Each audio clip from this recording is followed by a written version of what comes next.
All right, YouTube, it's 2 Cent back with my 2 cents on OCTOPATH TRAVELER, and today we're going to start moving into talking about the collab coming up next week. I know it's a little early, but we're going to be at 4 characters with this collab, so I kind of want to get a head start, and I also want to showcase the units out there for anybody who might be wondering, do I pull, 150, 350 gems on the step up banner here, or I hoard them for next week to kind of spend over there, or keep saving for Cyrus or some other unit that you've been looking forward to. So I just want to get this information out early, kind of give you guys my thoughts, and I want to break down character by character because these are limited units.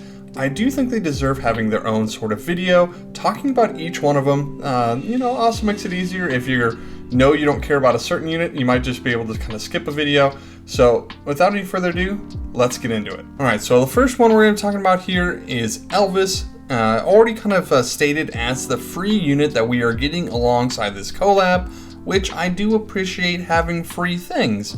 This is somebody that everybody will have their account, and for the story mode, you're going to basically be going through his traveler story. So it's going to be kind of nice. He definitely kind of looks like an intriguing unit. We got some elemental resistance here, 20% wind, 10% lightning.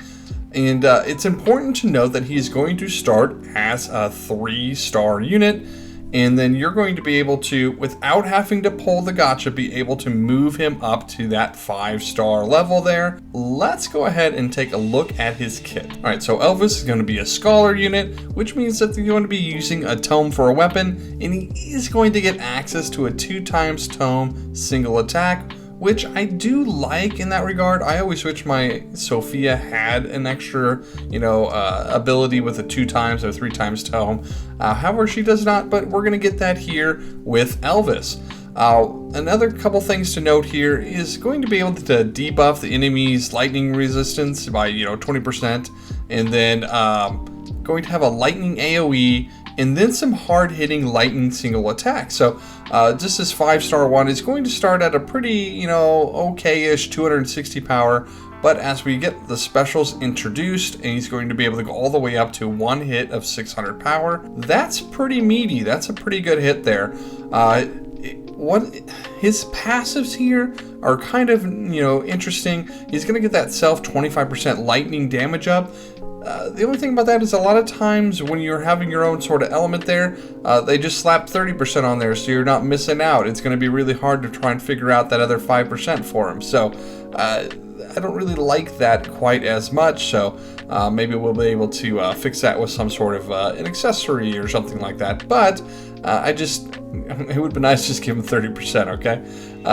He does have this other passive here that when using attack, restores SP equal to 1% of the damage dealt. So that is like his basic sort of attacking hit, which isn't going to be popping off a lot of damage because it's not a lightning attack. So maybe some self-sustaining there if you really need to, specifically if they're kind of like weak to tome.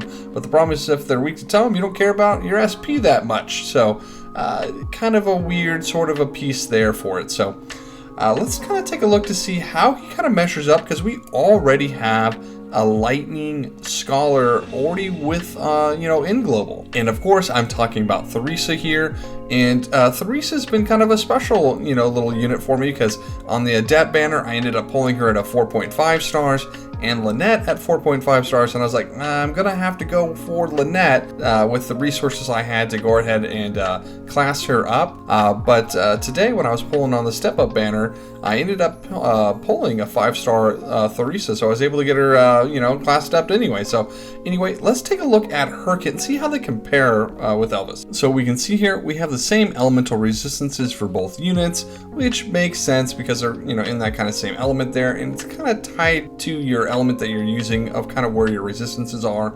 We're gonna also have a 2x tome single target from Theresa, so that's gonna match over just the same. But what I really like here about Theresa's kit over Elvis's kit is that our 1 tome AoE is our we're inflicting that 15% lightning defense down for 2 turns. And if you remember, Elvis is just a single target on an enemy without any damage being done. So I definitely think this is a clear upgrade for that, to be able to get everybody at once and be able to do damage at the same time. Likewise, we're going to have another 5-star ability here that's the 3 times lightning AoE. Elvis's kit's really struggling in that AoE area, and here we are getting a 3 times lightning AoE, and poor Elvis doesn't have a 3 times anything in his kit. So I'm definitely liking that.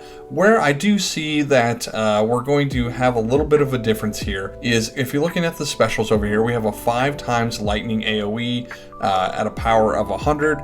So, 5 times 100, that's 500 power. So it's going to be a little bit weaker as far as damage being done than Elvis's being able to hit for that 600. The difference is we're going to be able to do that to everybody in the encounter.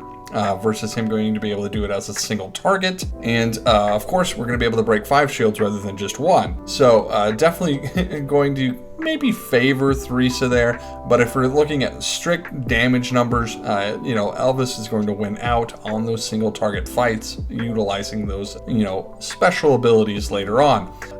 The passives that Theresa gets also, look at that self 30% lightning damage up. Elvis should have that and shouldn't be 25%, so I just don't like that. And then of course at the beginning of the battle, for the first 3 turns we're going to get that 30% magic up. Granted, you're probably going to be running with a buffer, so this may not be huge, and it's only the first 3 turns, so it kind of makes it easy for, if Theresa's on your farming team, you're just going out there and smashing everything within those couple, turns, and not worrying about the sophistication of buffing. But anyhow, I just like Theresa's kit, and correct me if I'm wrong down in the comments. I just think Theresa is going to be a way better unit than Elvis. So I understand not everybody has Theresa because she isn't, one of the beginning units. So we haven't had her around quite as long. But you're probably going to get her at some point, and she's going to just probably be a better investment than Elvis. In my thoughts, but let's just kind of take a look and kind of break down the pros and cons for Elvis. All right, so this is what I'm going to see as the kind of pros for him. For one, he's free. You don't have to worry about pulling him, so there you go. He's somebody you can kind of work on. Whether you end up using him or not, it's probably not going to obliterate any resources that you have. I wouldn't use any of your experience sort of, nuts or, anything like that on him.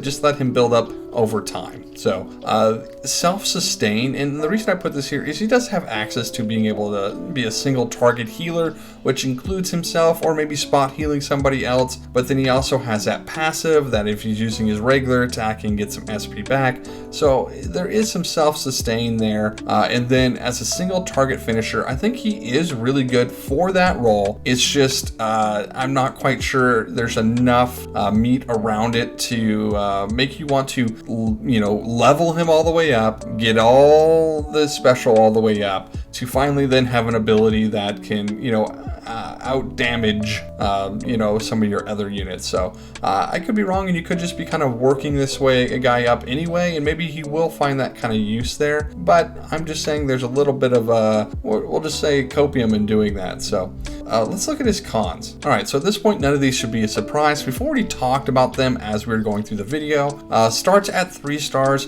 is kind of a con because it is going to take your work to get up from 3 to 5. So it's nice that he's free. It's just a lot more kind of work that you're going to have to do to get him where you'll find some use in him. Terrible breaker. Breaking is very important in the game, and so I really want to have a unit that's going to be able to provide worth. If they can't break, what are they doing during that time? There's not really any buffing going on. The passives doesn't buff anybody else. So terrible breaker, is just kind of what his issue here. So outclassed by Theresa. I think it's pretty clear when you look at both their kits that she is the clear winner of, if you had to pick or got to pick between the two of them, you were going to take her as your lightning scholar for your team. So you know, let me know what you guys think down below. Am I totally off base? Am I right on base? Am I being too easy? Am I being too hard? Let me know down in the comment section. And that's been my 2 cents.